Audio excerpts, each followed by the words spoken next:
Oh, hello everybody. My daughter asked me to put a tutorial on YouTube how to play Spencer the Rover, which is a lovely traditional English folk song made famous by John Martyn. And the first thing you need to do is tune the guitar to what's called a open D suspended fourth tuning, which sounds complicated, but it's very simple really. It's basically an open D major chord, but with the G string left as a G. If it was an open D major chord, you tune that string down a semitone to F sharp, but you leave it as the fourth note in the scale, which is a G, and then you get this rather nice open chord. And the way you do that is basically you tune from the standard tuning the bottom string, the E string, down a tone from E down to D, and you can check that you've done that by putting your finger on the 7th fret of the bottom string and checking that it's the same as the 5th open string, which is an A. Okay, so that's an A. That's correct, so that's now a D. Then the next three strings are just left exactly as they are, you don't touch them. So you've got D, A, D, G, and then the second string goes from a B down to an A, so down a tone as well. And you can check that you've got there if you put your finger on the 2nd fret of the 3rd string, which is going to be an A. So if that open is a G, that'll be an A, and then if you play the 2nd string, you can check they're the same, so you've got that string now as an A, and then the top string, which is an E string, goes down a tone as well to D, and you can check that that's in tune by putting your finger on the 5th fret of that 2nd string, which will now be a D, and they're the same. Well, not quite, but it's close enough for jazz. So then that's your open D suspended 4th tuning. Okay, now some debate as to whether that's the tuning John Martyn uses. If you listen to Live at Leeds, where he plays the song live, you can hear him tuning the guitar while he's talking to the audience, and at the end he just plays these open strings and says from the past to the future. So that's definitely that, but it's probably likely that he's playing the whole thing in a different key, because he plays it with a capo on the 5th fret, and I've also seen him play it on the 4th fret as well, and it's still within his range, which is pretty high, but it's far too high for me, so I've got a feeling he might have tuned the whole thing to a G chord. But anyway, that's the basic structure. And then how to play it? Well, you can either keep it simple and just use these open strings as the root chord, but actually what he does is he uses his forefinger on the 2nd fret of the 3rd string, and also his 4th finger on the 4th fret of the 4th string, and sort of alternates between those two there, so he gets a bit more of an interesting chord like that. That's just with the 4th finger there, or with the 2nd finger there, with the 2nd finger on its own there.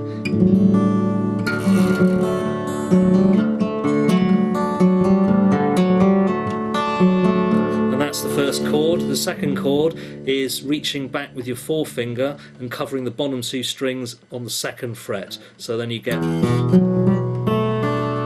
that kind of nice chord there. Bottom two strings, 2nd fret, and keeping that 4th finger there. That's the first two chords, and they just alternate between those two for the first 2 or 3 lines of each verse.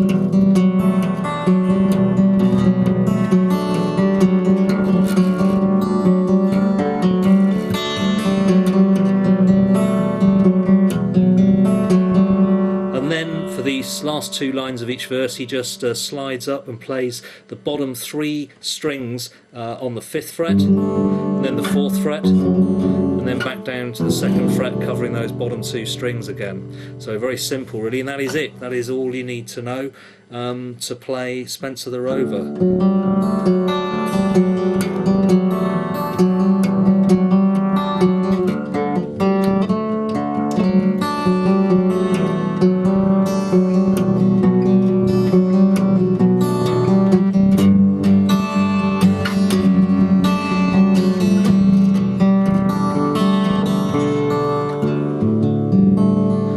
So we'll give it a try.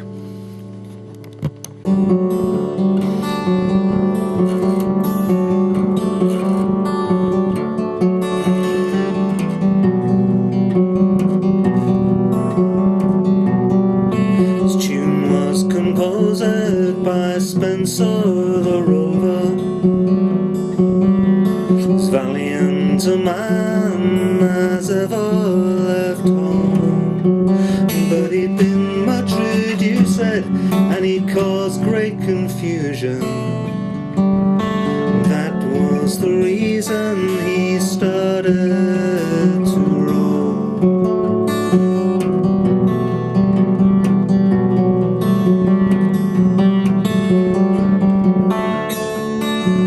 In Yorkshire by Rotherham, he'd been on the ramble. He'd weary of his travelling, he sat down to rest by the foot of yon mountain, by a clear crystal fountain. With bread and cold water himself did refresh.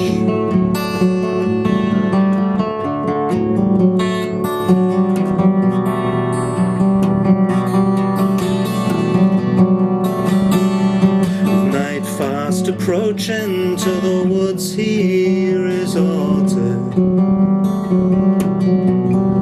The wood vine and the ivy his bed for to make, but he dreamt about sighing, lamenting and crying. Go home to your family, this rambling forsake.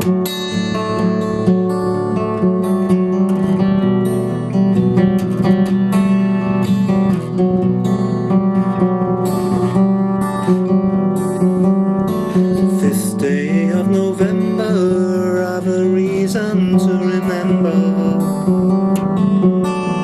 when first he arrived home to his family and his friends. Well, they stood so astounded, surprised and dumbfounded, to see such a stranger once more in their sight.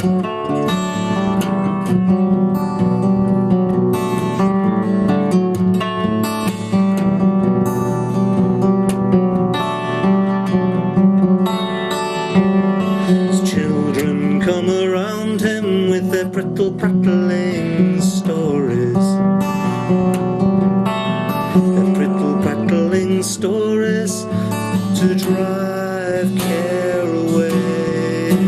He's as happy as those with the thousands of riches, contented he'll remain and not ramble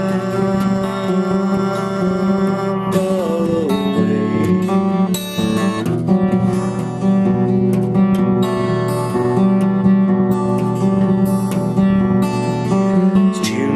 Composed by Spencer the Rover, as valiant a man as ever left home. But he'd been much reduced, and he caused great confusion. That was the reason he started